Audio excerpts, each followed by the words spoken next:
Semua orang kau kasihan, sebab engkau mengasihi segala yang ada. Pembacaan dari kitab kebijaksanaan. Tuhan laksana sebutir debu dalam neraca, atau seperti embun pagi yang jatuh ke bumi. Demikian seluruh jagat raya di hadapan. Tetapi justru karena engkau berkuasa atas segala sesuatu, maka semua orang kau kasihan, dan dosa manusia tidak kau perhatikan, supaya mereka bertobat. Sebab engkau mengasihi segala yang ada, dan engkau tidak benci kepada barang apapun yang telah kau buat. Sebab andai kata sesuatu kau benci, niscaya tidak kau ciptakan.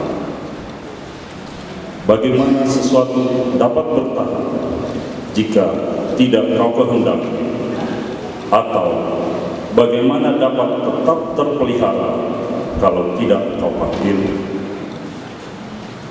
Engkau menyayangkan segala-galanya, sebab semua itu milikmu, ya penguasa, penyayang. Rohmu yang bakar ada di dalam segala sesuatu. Dari sebab itu, orang-orang yang jatuh kau hukum berdikit-dikit.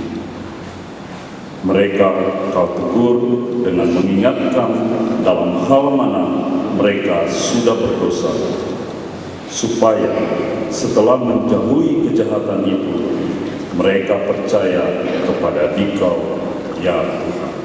Demikianlah sabda Tuhan.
Tuhan itu pengasih dan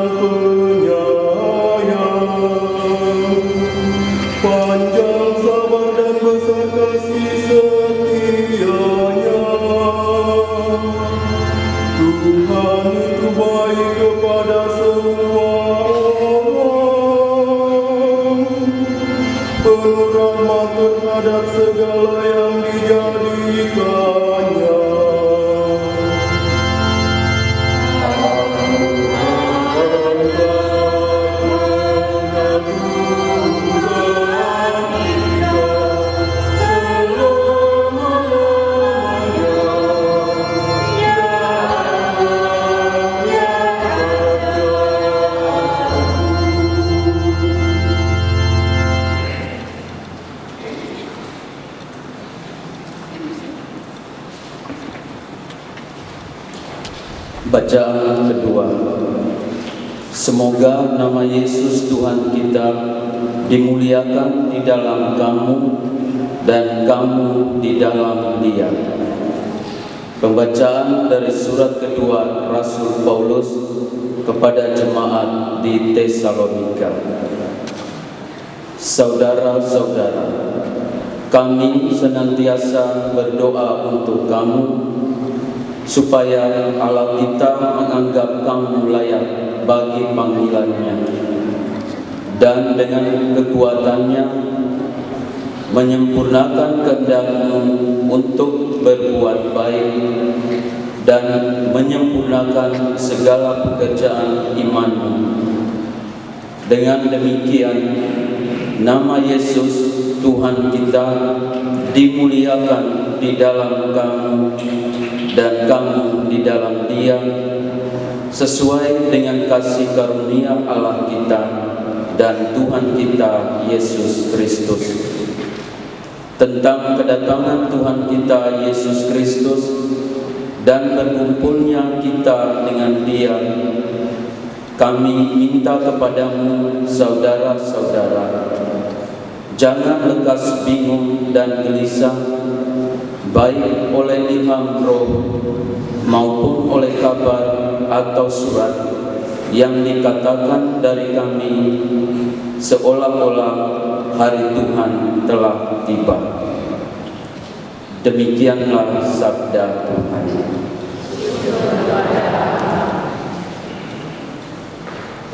Tuhan dimohon berdoa.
Tuhan bersamamu.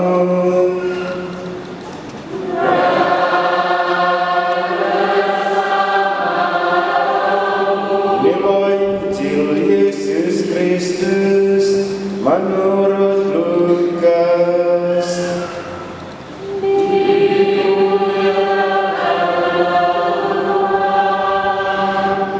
Sekali peristiwa, Yesus memasuki kota Yeriko dan berjalan terus melintasi kota itu. Di situ ada seorang bernama Sakeus, kepala pemungut cukai yang kaya. Ia berusaha melihat orang apakah Yesus itu, tetapi tidak berhasil karena orang banyak, sebab ia berbadan pendek. Ia pun berlari mendahului orang banyak, lalu memanjat pohon ara untuk melihat Yesus yang akan lewat di situ. Ketika sampai ke tempat itu, Yesus melihat ke atas dan berkata, "Sakeus, segeralah turun, sebab hari ini aku harus menumpang di rumahmu." Lalu Sakeus segera turun dan menerima Yesus dengan sukacita. Tetapi semua orang yang melihat hal itu mulai bersungut-sungut dan berkata, "Ia menumpang di rumah orang berdosa." Tetapi Sakeus berdiri dan berkata kepada Tuhan, "Tuhan, Lihatlah, setengah dari milikku akan aku berikan kepada orang miskin, dan sekiranya ada sesuatu yang aku peras dari seseorang, akan aku kembalikan 4 kali lipat. Kata Yesus kepadanya, hari ini telah terjadi keselamatan kepada seisi rumah ini, karena orang ini pun anak Abraham. Sebab anak manusia datang untuk mencari dan menyelamatkan yang hilang.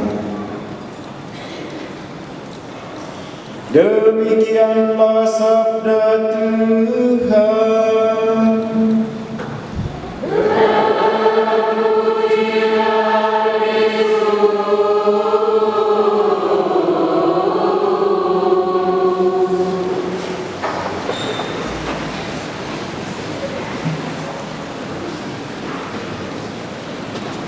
Saudari-saudara kita kasih, Injil hari ini, Injil yang baru saja kita dengar ini, itu sudah, kalau saya tidak salah ya, kalau kami dulu waktu anak kami itu cerita ini macam diceritakan terus, bahkan tidak lihat teks saja kami bisa tahu cerita ini. Kita yang juga hari ini apa ini? PPA atau rekat? Rekat dan PPA. Kalau kamu sekali itu, karena ada yang gabung di PPA, gabung ada di rekat tapi tidak termasuk PPA, atau di sini gabung semua ya? Oke. Anak-anak rekat, kamu sudah pernah dengar tidak cerita tentang Sakeus ini? Oke, sekarang kenapa dia tidak bisa lihat Yesus itu? Dia pendek. Selain karena dia pendek, sesungguhnya dia juga enggan mau bergabung dengan orang-orang yang merasa dirinya, kami ini suci, kami ini tidak berdosa, kau yang berdosa itu najis kau, tak boleh dekat dengan kami.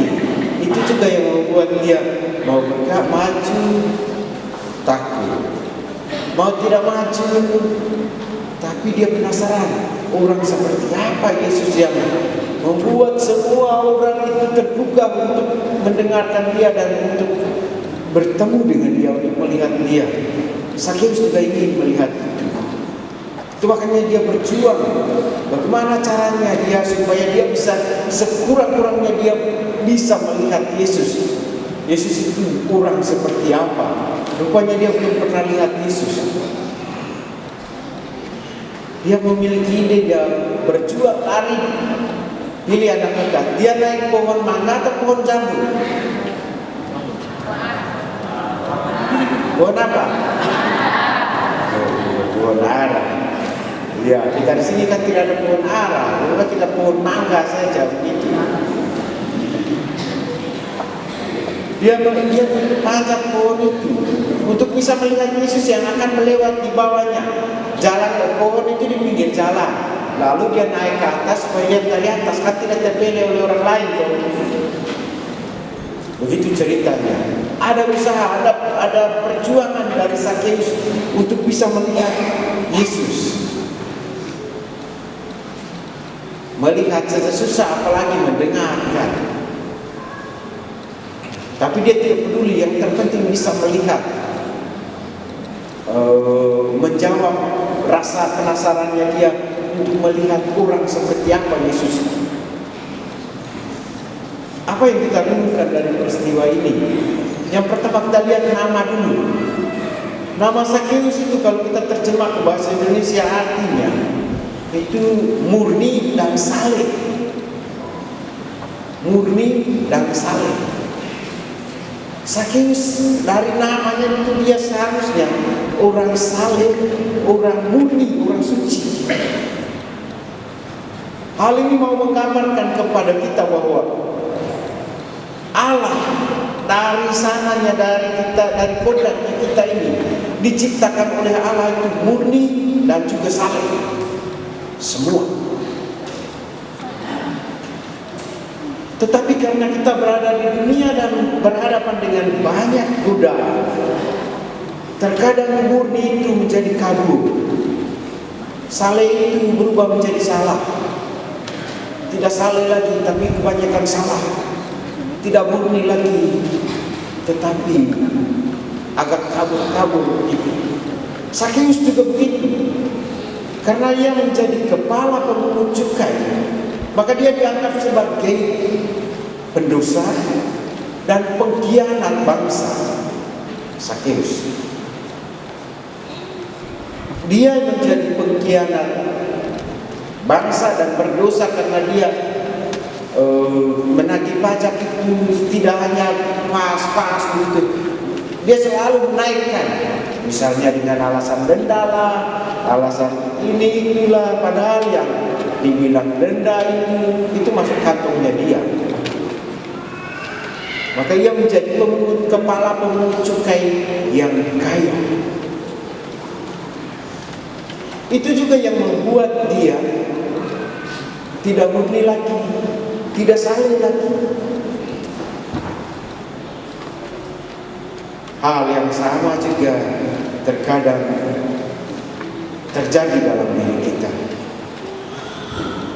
Karena itu hari ini Tuhan Yesus katakan bukan hanya kepada Sakeus yang dulu, tetapi juga kepada Sakeus yang adalah saya dan juga kita semua yang hadir di sini.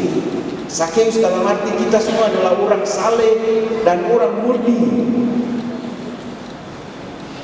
Karena kita sudah merasa bahwa kita kaya, karena kita merasa bahwa kita lebih dari orang lain, menganggap orang lain itu di bawah.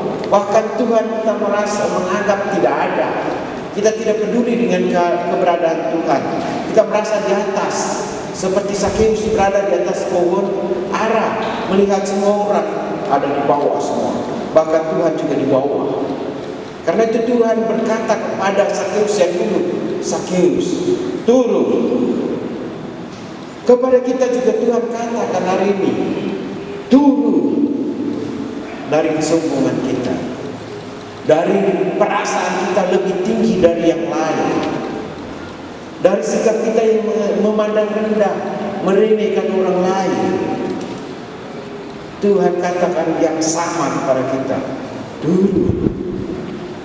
Engkau dan yang lain itu sama, manusia biasa. Mungkin juga kita memperoleh apa yang kita miliki tidak jujur seperti Sakeus.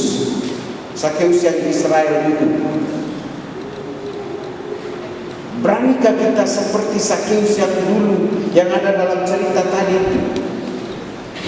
Mempertanggungjawabkan semua yang ada pada kita. Setengah dari milik yang kumiliki sekarang kuberikan kepada orang miskin.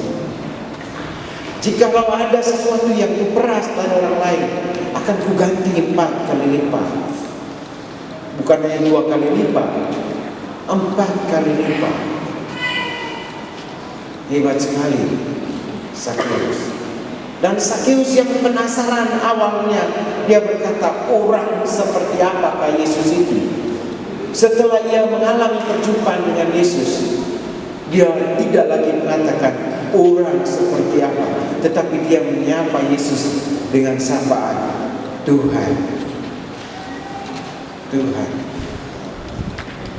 Karena ia membuka hatinya. Rasa penasaran itu yang membuat dia membuka jalan bagi Tuhan untuk mendatangi hatinya dia dan mendatangi rumahnya dia. Mari kita juga mengikuti dia. Milikilah dalam diri kita rasa penasaran untuk terus-menerus ingin melihat, ingin mendengar Yesus dan mengundang Yesus untuk mendatangi hati kita, mendatangi rumah kita, supaya Yesus juga memberkati kita, diri kita, memberkati keluarga kita, dan berkata kepada kita, telah terjadi keselamatan atas rumah ini.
Pengumuman gereja ini Minggu 30 Oktober 2022, misa hari Minggu biasa ke-31. Yang pertama, pengumuman dari paroki. Yang pertama, informasikan kepada seluruh umat paroki bahwa jalan santai menyongsong Jubileum 80 tahun paroki akan dilaksanakan pada hari Sabtu tanggal 5 November 2022 jam 6 pagi dengan rute Gereja Paroki, Jalan Trikora, Jalan Cendrawasih, Jalan Perindustrian, Bunsur, Lembaga, Telkom, Puskesmas, PLN, dan finish di Gereja Paroki. Mohon seluruh umat untuk mengikuti kegiatan jalan santai. Yang kedua, pada tanggal 5 November 2022 tidak ada pelayanan misa Sabtu sore. Misa hanya dilaksanakan pada hari Minggu tanggal 6 November. Yang ketiga, kerja bakti bersama membersihkan kuburan umum Kroi dilaksanakan pada hari Minggu 30 Oktober 2022 jam 15 atau jam 3 sore sebagai aksi nyata untuk memperingati arwah semua orang beriman. Umat membawa sapu dan sabit, diharapkan kehadiran dan partisipasi umat sekalian. Yang berikut, jadwal kerja bakti membersihkan lingkungan sekitar gereja paroki dan pastoran persiapan Jubileum 80 tahun. Yang pertama, Kamis 3 November 2022 yang melaksanakan kerja bakti lingkungan Santo Agustinus, Santo Albertus, lingkungan Ave Bintang Laut, lingkungan Santo Mikael, dan lingkungan Santa Agnes. Jumat 4 November yang melaksanakan kerja bakti lingkungan Santo Stefanus, Santo Petrus, Santo Franciscus, Santo Yosef, Santa Scholastica, dan Santo Filomena. Minggu 6 November yang melaksanakan kerja bakti lingkungan Santo Anselmus, lingkungan Santa Elizabeth, lingkungan Santa Teresia, dan lingkungan Immanuel. Senin 7 November yang melaksanakan kerja bakti lingkungan Santo Matius, lingkungan Santa Maria, lingkungan Santa Paulina, dan lingkungan Santo Hieronymus. Kerja bakti dimulai jam 15.30 atau jam setengah 4 sore sampai selesai. Umat diharapkan membawa alat kerja berupa martelu dan linggis untuk mencabut paku, juga sapu, ember, dan kain lap. Yang berikut, informasi kepada seluruh umat anggota panitia, hut paroki, serta semua ketua lingkungan agar mengikuti pertemuan bersama pada hari ini Minggu 30 Oktober jam 18 atau jam 6 sore di Geraha Santo Martinus. Diharapkan kehadiran semua panitia dan juga ketua-ketua lingkungan. Yang berikut, mohon ketua lingkungan dapat memasukkan data peserta seminar keluarga paling lambat tanggal 4 November pada Ibu Maria.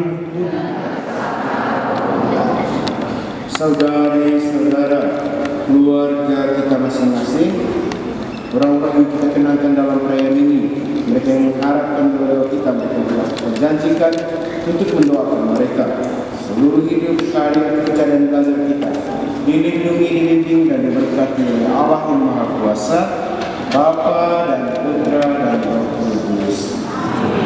Dengan ini perayaan Ekaristi kita sudah selesai.